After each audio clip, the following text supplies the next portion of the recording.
Our scriptures this morning are from Deuteronomy and Matthew. First from Deuteronomy chapter 31. Be strong and bold. Have no fear or dread of them, because it is the Lord your God who goes with you. He will not fail you or forsake you. Then Moses summoned Joshua and said to him in the sight of all Israel, Be strong and bold, for you are the one who will go with this people into the land that the Lord has sworn to their ancestors to give them, and you will put them in possession of it. It is the Lord who goes before you. He will be with you. He will not fail you or forsake you. Do not fear or be dismayed. And from the Gospel according to Matthew, chapter 18, right at the beginning. At that time, the disciples came to Jesus and asked, Who is the greatest in the kingdom? He called a child whom he put among them and said, Truly, I tell you, unless you change and become like children, you will never enter the kingdom of heaven. Whoever becomes humble like this child is the greatest in the kingdom of heaven. Whoever welcomes one such child in my name welcomes me. See that you do not despise one of these little ones. For I say to you that their angels in heaven continually see the face of my Father who is in heaven. Here ends today's reading. Children. My life is more full of children than it's been for 31 years. And it is so true.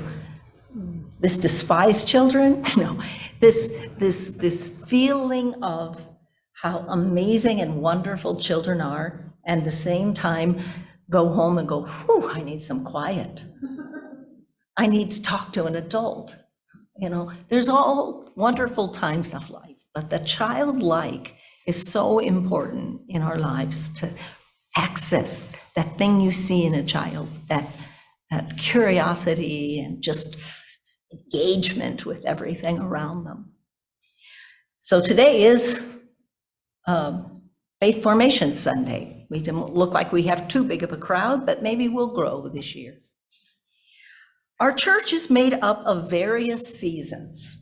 We know the names of those seasons. Advent is the first season of the year, even though it's at the end of our calendar, the first season of the Christian year. Christmas, Epiphany, Lent, Easter, Pentecost, and then in the autumn, right before the circle of seasons comes right back around, lies the lesser-known Christian tradition of the festival of Michaelmas, or Michaelmas is what it will look like on your page. That's what I was taught it was called. Old traditions, beautiful, firm, and true, stand ready for every new generation to infuse them with new life. In their recurring cycle, the seasons are gifts to us, providing images and stories that help enrich our understanding of the eternal dramas of life, birth and death, transcendence, mystery, community, and they give us the opportunity to seek new meaning and new direction necessary to our own time and place. That's always the balance with an ancient religion, is to balance what is eternal within it, at the same time to engage it with life as it is around us and within us today. As these seasons and their festivals come around year after year, we're open to the opportunity to live into that drama, both the particular historic and spiritual event of our Christian faith, but also the drama that is visibly playing itself out in the world of nature as it cycles between spring and summer to fall and winter, and then back again. Most years, sometime in September, I focus my message on the Archangel St. Michael, whose story of loving courage is so greatly needed by our world. The book of Revelation has a little short piece where there's a description of the war in heaven between angels led by the archangel Michael against the forces of the dragon, identified as the devil and Satan. Michael defeats the dragon, throwing him out of the heavens and down to the earth. And that's how we get it all started. I know this is always hard. This is one of those balancing things where we don't want to, kind of like wolves, we do not want to disparage the beauty of the dragon, just like we don't want to be afraid of wolves. They're an amazing communal animal, but it's a symbol. It's a symbol that has survived throughout time. Today on Faith Formation Sunday, and the first Sunday of our Worship and Wonder Sunday School program for fall and winter, I'd like to emphasize the importance of the Michaelmas spirit in educating children in this church. Again, as in every year, I feel the need to remind you all that the Christian education of our children isn't done only by the Sunday school teacher.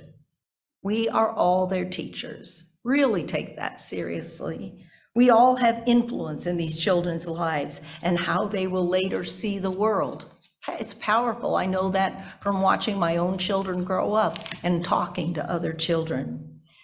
How they will later see the world, how they will cope with it, and how they will be a blessing to it.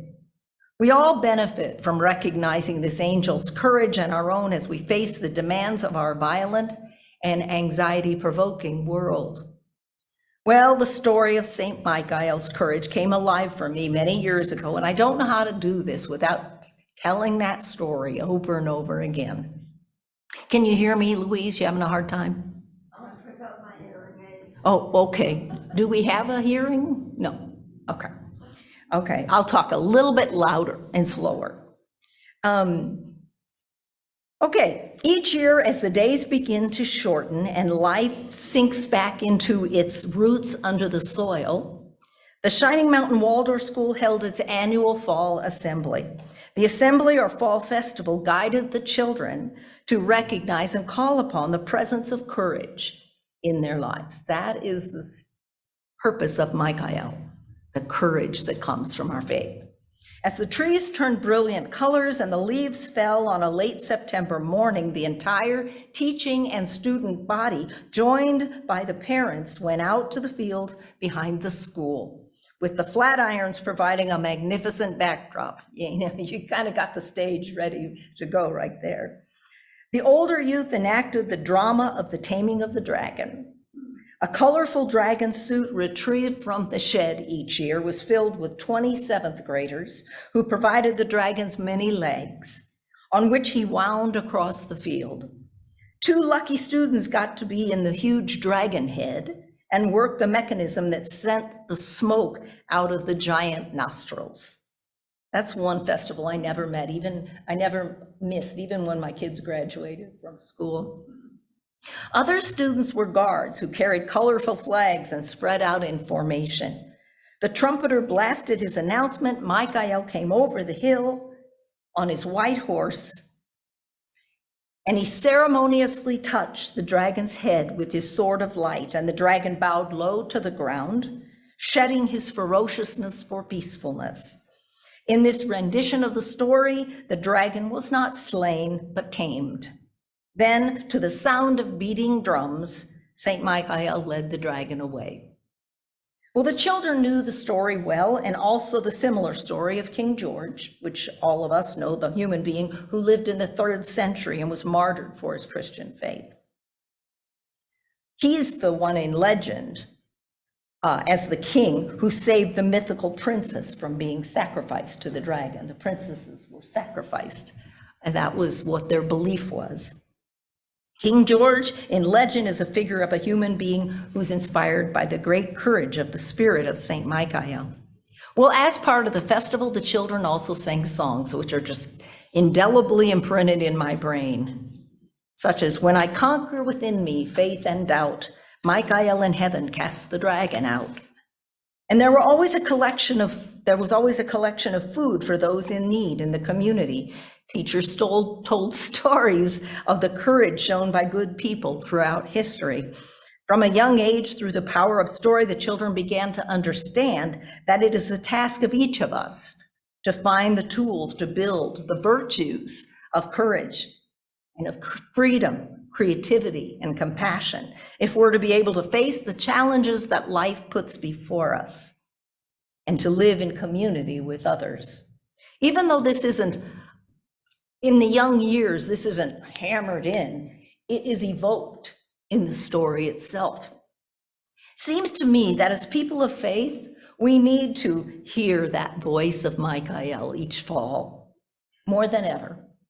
We need him to speak his courage into our ears and our hearts, or some other story that has that same intensity for you. We need to believe that religion is not just a set of truths, which we have committed to believing. Oh yes, I said I was believing this.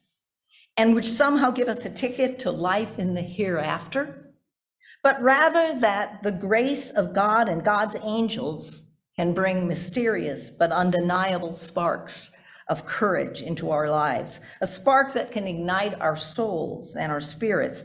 Our understanding bolsters our lives and the teaching of our children. As the dragons of chaos, materialism, war, racism, greed, and ingenuine speech reign, we need to remember that as life around us confuses, distracts, oh, does it distract, huh? What is Facebook? What is all that but just humongous distraction? It disappoints, it frightens, it even betrays us. But there are soul forces within us that can support courageous will and noble action. We can be noble, really? We can be. We must turn inward and recover these and turn outward to face the world's great needs. The tale of St. Michael helps us feel the intensity of these souls within us, our own truth, and to sense that spiritual forces we experience can give us direction and courage, courage to strengthen compassion, courage to insist on truth, courage, service, and the building of strong community. I was in the middle of writing this when my sister called, and you all know that my brother-in-law had a brain tumor, and before that, another kind of cancer. And he's had a spot on his scan, which he will find out biopsy next week. But I was writing this, and his name is Michael. And I just thought, I'm sending it, or whatever. And I got the loveliest note back saying, I do have that courage. I do have the courage to face my dragon. And seemed like, okay, this was worth it. This is why we have chosen as a church to teach our young children using the Worship and Wonder curriculum. I wanted to use this as a time to tell you just a little bit about it. The Bible stories are told in a quiet room with children sitting on the floor in a circle. I may be getting a little of this wrong, with a lighted candle in the middle or somewhere near, and someone gets a chance to light that. The teacher uses beautifully made wooden figures typically, but there are other kinds of things, but the aesthetics and the feel is important too. And she spreads a piece of felt out and uses those figures as she tells the story very slowly, very quietly. Kind of settles that OCD within a lot of us, you know, that revved up. Afterwards, she asks a few simple questions, beginning with, I wonder what Mary felt. I wonder what Jesus experienced. I wonder why, you know. For this story, the questions might be, I wonder why the dragon is so angry. I wonder why people fight against him. I wonder why Michael is not afraid. And then she sits quietly and lets the children come up with their own thoughts. And my oldest daughter taught this Sunday school class for a while, and she says they do. The teacher sits quietly and lets the children come up with these thoughts, and their understandings are honest and they hold an amazing depth. They engage with the teacher and the other children, taking the story in and holding it in their imaginations in a bodily way. That's how children learn. That's how children really learn, not just a head trip, which is great stuff to learn, but they learn nobility, they learn courage in a way that enters their bodies. Perhaps in lessons of soul, that's how we all learn. So many other wonderful stories, including that one of St. Michael, permit children to pause and listen and find an inner heroic figure to guide them into right feeling and thinking and action. Michael can help all of us recognize and name the dragons. What are the dragons in your life? I'm going to just open that for 1 minute. What's a dragon in your life? Just try it. I'll repeat what you say. Oh boy, do we have a bunch of pure souls. I particularly need courage. I deal with anxiety and fear of the world around and the loss of family, things like that. I need that. That's a dragon in my life. What about you? Yeah. How about being alone? Loneliness, being alone. That's something you really wrestle with. Yeah. Can make it meaningful, to make it not scary. Yeah. Well, I worry about my great-grandchildren and what their life is going to be like. And just, the general anxiety that's in the United States anyhow now, probably around the world. Yeah. But just what the future is really going to be like. Yeah. I have a feeling I probably lived in the best part of the last 60, 70, 80 years were really good, I thought, and then.